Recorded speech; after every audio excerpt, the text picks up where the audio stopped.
This is day 4 of the Tinsel Tales on Tinsel TV, on Elf Cam, coming all the way to you from the North Pole, Tinsel Town, just right of Candy Cane Lane.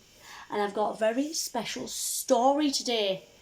Stories for you to listen to. So pick up your ears and put up your toes and listen to this story found under your nose. This is the bookworm who gobbled up stories. In the North Pole Library, just off Candy Cane Lane, live tales and stories of elves old and young, tales they have invented and stories they told. Christmas trees stood in the library made out of books, fairy tales and poems and Christmassy tales, stories about witches and stories about Christmas Wales. The shelves were full to the brim, bursting with books. The elves who worked in the library were very, very smart. They loved picture books and elf art. The elves called Cedric and Sophie knew best. They looked after the library and Santa was very impressed. They ordered the books from A to Z, a section for breakfast, dinner and tea. Stories for bed when you have a sleepy head.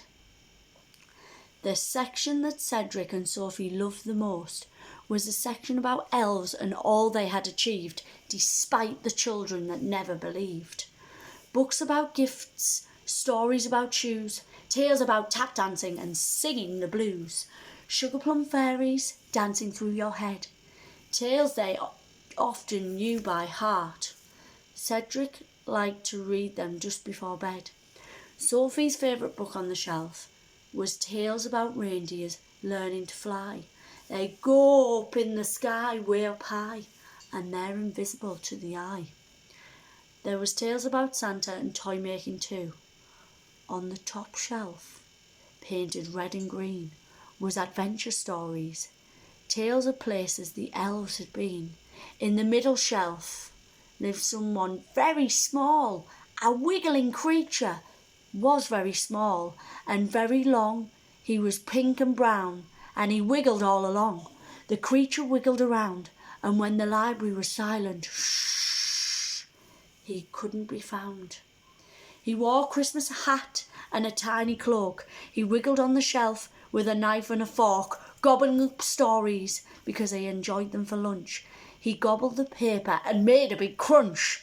This was the bookworm who gobbled up stories, tales about monsters, tales about trolls, tales about little baby dolls.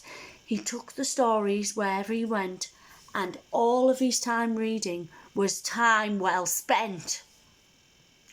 That's about a Christmas bookworm. A Christmas bookworm in the North Pole Library. Now, as you can see, I'm caught up in a bit of snow. So Tinsel has to go. Merry Christmas!